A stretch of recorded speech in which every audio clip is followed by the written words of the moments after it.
Bagi harapan Ramadan tahun ini, kita melakukan 3 kelainan. Pertama, kita menyalurkan bantuan pada anggota-anggota agensi perkhidmatan awam. Kedua, kita juga menyalurkan bantuan melalui kedai-kedai kecil.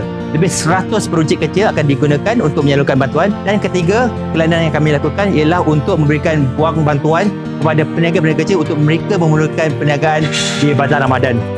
Alhamdulillah, dana tersebut yang telah diberikan oleh CIMB Islamic sangat bermanfaat untuk kita peniaga-peniaga kerana dapat membantu lengkapan berniaga lah.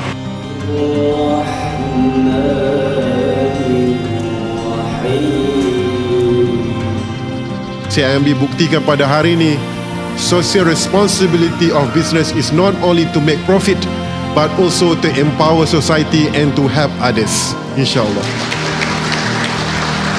Alhamdulillah. Program yang baiklah daripada pihak CIMB, pihak tim CIMB Foundation atas mengenang jasa-jasa anggota pasukan berseragam di sekitar Putrajaya seperti bomba, polis, APM dan rela.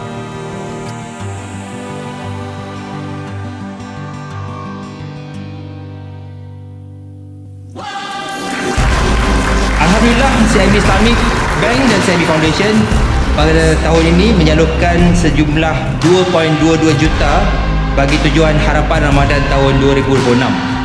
Dan ini meliputi lebih pada 100 lokasi di seluruh 14 negeri.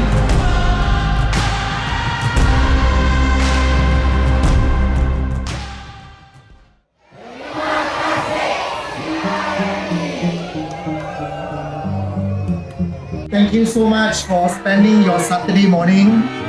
I know it's very early, but it just shows that you're all committed to our purpose, to serve our customers and society.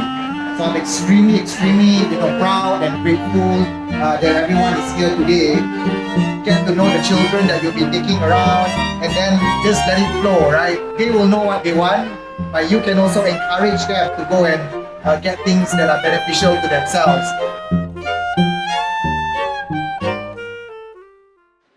Kami di CIMB tekad untuk memperkasa dan memajukan masyarakat dan komuniti.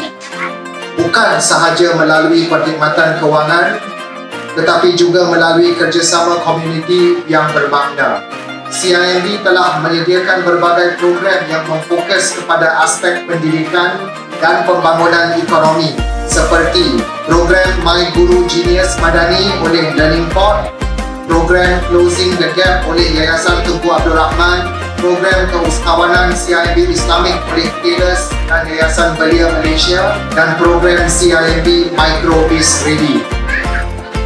Di bawah Santuni Madani, fokus kita amat jelas dan 280 usahawan mikro telah menerima latihan dan bimbingan. Semua ini lahir daripada semangat yang sama. Bila kita bergerak bersama, komuniti akan menjadi lebih kuat. Itu komitmen CIMB.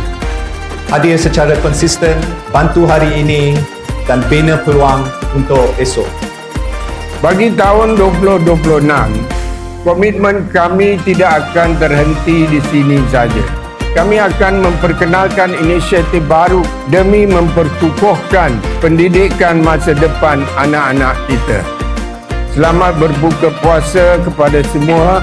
Semoga Ramadan ini insya-Allah membawa keberkatan dan kebahagiaan kepada kami semua.